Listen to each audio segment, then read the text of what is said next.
Hatta dalam sejarah Rasul sallallahu alaihi wasallam sendiri menghadapi suasana fitnah memfitnah begitu teruk sekali, sehingga turun ayat Quran untuk nak bersihkan fitnah. Macam zaman kita sekarang, orang fitnah kita baca fitnah orang, wahyu dah tak ada, so kita tak boleh nak verify benda ni betul ataupun tidak. Zaman Nabi kerana fitnah tu dah terlampau teruk, sampai turun ayat Quran nak clear cut apa sebenarnya yang berlaku.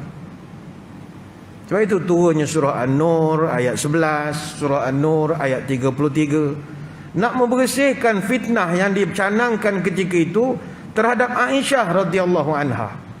Beberapa orang munafik buat cerita palsu mengatakan Aisyah ada skandal. Aisyah bercinta dengan Safwan bin Mu'attal As-Sulami radhiyallahu anhu. Bayangkan orang boleh create cerita ni ada affair dengan orang lain. Nabi masih ada tu. Nah, kalau sekarang orang buat cerita gosip dalam roti kaya ke apa ke, tuan-tuan jangan heran.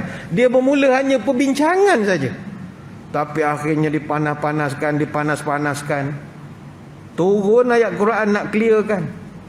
Dan kerana peristiwa skandal itulah berjangkit sampai ke peperangan Jamal. Ada satu hadis daripada Abu Rafa'i radhiyallahu anhu. Innahu sayakununa bainaka wa baina Aisyata amrun. Nabi pernah cakap pada Sayyidina Ali, wahai Ali, satu hari nanti antara engkau dengan Aisyah akan ada satu isu. Engkau dengan Aisyah akan ada satu masalah. Ali terkejut. Ana ya Rasulullah. Saya ke ya Rasulullah? Kata Nabi, naam, ya, engkau akan ada problem dengan Aisyah. Maka kata Ali, fa ana ashqahum ya Rasulullah. Maka Nabi kata, kalau begitu aku akan celakalah ya Rasulullah. Maka dijawab oleh Nabi, la walakin idza kana zalika fardudha ila ma'maniha. Kata Nabi, jangan. Kalau benda itu terjadi nanti, engkau kembali ke pangkal jalan, kata Nabi. Hadis Musnad Imam Ahmad. Jadi perang Jamal ini dia berlaku pada 11 Jamadil Akhir tahun 36 Hijrah, yang mengambil masa peperangan paling pendek, tak sampai sehari. Tetapi apa puncanya? Puncanya daripada kes skandal dengan Safwan bin Mu'attal. Dia kesnya begini, bila orang dah mulut, contoh kita lah, WhatsApp dah viral di dalam grup, apa semua orang dah forward, kata isteri Nabi dah ada affair dengan ni. Jadi benda tu dah panas. Nabi pun dah macam terkesan juga. Akhirnya datang Sayyidina Ali, nasihatkan, ya Rasulullah, saya cadangkan cerai je Aisyah ni. Dia dah jadi liability, dia dah jadi beban untuk kita nak memikirkan hal dia. Ceraikan je, ramai lagi orang boleh kita kahwin. Ali mencadangkan benda yang bagus untuk kesenambungan survival politik dan bagai-bagai. Apa nak tanggung beban nak menjaga dia ni? Ceraikan je. Percakapan Ali itu didengari oleh Aisyah. Jadi Aisyah bila dengar, dia kecil hati sungguh. Itu yang membawa kepada rentetan perang Jamal. Ini kita pun tidaklah nak elaborate lebih-lebih. Sebab kata orang tua-tua ni, cerita hal orang tua-tua, kita budak-budak jangan campur sangat apa hal yang sebenarnya. Tapi itulah puncanya kerana gosip, fitnah, efek. Kaji sejarah lagi, mengapa Sayyidina Osman bin Affan radhiyallahu anhu mati dibunuh? Apa sebab?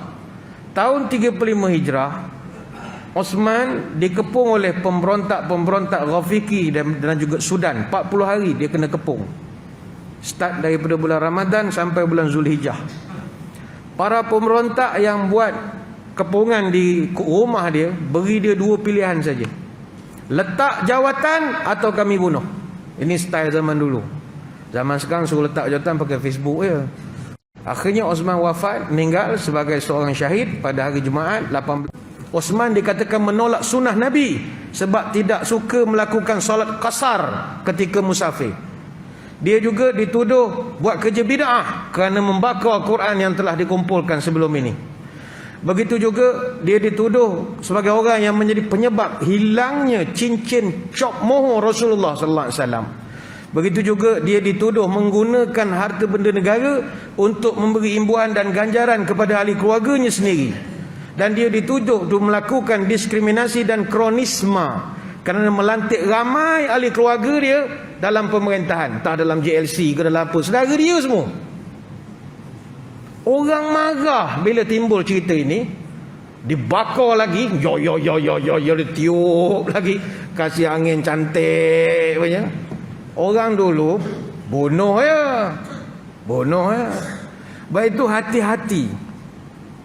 Sama juga mengapa Iraq dalam sejarah moden, Iraq dijajah. Why? Dipitnah memiliki weapon of mass destruction yang tak pernah wujud pun. Dipitnah oleh kerajaan Amerika memiliki senjata pemusnah besar-besaran. Maka inilah dia yang kita khawatiri.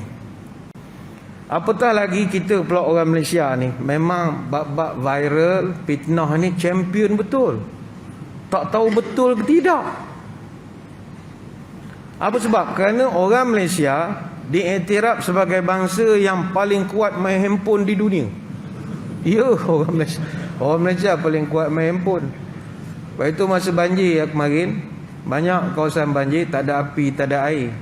Orang tak kisah sangat. Jangan tak ada handphone, tak ada wifi, mati berdiri. Sebab itu di pusat penamatan banjir antara sedia wifi. Sebab tu nak buat live, nak apa, nak minta bantuan Mayday, orang kita kuat main handphone. Dalam konteks Malaysia, perangkaan demografi untuk suku tahun pertama tahun 2020, penduduk Malaysia lebih pada 32 juta. Tapi handphone yang didaftarkan bawah SKMM ada 37 juta unit. Artinya handphone lebih ramai pada orang di Malaysia sekarang. Tuan-tuan yang datang ni 100% bawa handphone. Apa sebab? Bukan nak main, nak MySejahtera. Sebab sekarang dah tak boleh tulis pakai tangan, bukan MySejahtera. Dan paling mengejutkan, ada seramai 198,286 orang Malaysia yang guna 5 handphone. Saya tak boleh bayang macam mana dia ada 5 nombor. Ini mesti ramai girlfriend lah. Kalau dah banyak mesti girlfriendnya. Apa sampai 5? Bodyguard tuanku baru 2 baru. Ini 5. Wah, ini memang jinggu betul ni kalau 5 ni. Dalam kereta 1, kopi 1, 5 handphone. Dan seramai 258,938 orang Malaysia ada 4 handphone. Seramai 849,795 orang ada 3 handphone. Seramai 6.77 juta orang ada 2 handphone. Dan 20.25 juta yang memiliki 1 handphone. Macam tuan-tuan lah, saya kira tuan-tuan ni 1 je lah handphone. Sekarang ni kalau nak cari orang yang tak ada handphone, itu dah rare. Orang ni dah jadi, boleh masuk rekod lah. Kita dah jadi ahli sejarah dah orang ni. Boleh dimuseumkan dia ni. Boleh hidup tak ada handphone. Dulu ramai orang tak ada handphone. Saya ramai jumpa orang tak ada handphone. Tapi lala kita terpaksa aku kepada suasana semasa. Sebab kita nak scan MySejahtera. Yang orang nak ke Mekah kena iktamarnanya dengan macam-macam apps. Terpaksa aku. Tapi saya ada juga jumpa orang yang masih lagi guna Nokia 3310. Ada. Yang masih guna yang telefon-telefon, tak ada WhatsApp ni. Saya tanya kenapa tukar? Saya nak kurangkan membawang, dia kata. Sebab kalau kan handphone zaman dulu skrin kecil, kita boleh type mesej 100 perkataan je. Sekarang kan no limit, scroll 3 kali tarik boleh baca lagi. Jadi fitnah tu lagi senang nak dihantarkan. Cuba skrin je penyonit macam handphone kita zaman sekolah dulu. Tak banyak nak cerita, main game ular gitu. Ada satu kajian pernah dibuat pasal orang Malaysia dan juga handphone. Pengguna di Malaysia menghabiskan lebih daripada 12 jam sehari di media sosial. Dan pengguna di Malaysia memeriksa telefon pintar 40 kali sehari. Maknanya macam lebih kurang malaikat Israel jugalah. Dia memandang kita 40 kali sehari. Kita pun memandang handphone tu pun 40 kali sehari. Saya ingat isteri kita pun kita tak pandang 40 kali sehari. Kalah, mana handphone menang lagi. Tu kadang bila blackout masjid, pum, semua orang muka bercahaya, keluar nur. Kata hebat masjid ni, semua tok-tok wali muka ada nur. Rupa cahaya handphone muka keluar pada muka. Dan purata pengguna di Malaysia, mereka mampu antara paling jauh pun telefon dengan mereka 1 meter. Lebih 1 meter dia tak karuan. Dia kalau boleh nak sentiasa dekat dengan handphone dia. Dan 84% daripada wanita yang pernah dibuat survey menganggap telefon mereka lebih seksi dan lebih baik daripada suami mereka. Ada, telefon tu dah jadi kawan dia. Sebab 82% suami didapati tidak melayani isteri kerana 9 jam bercakap dengan telefon, 27 minit dia bercakap dengan manusia, sama dengan anak atau dengan isteri. Yang lain tengah siapa-siapa dia bercakap.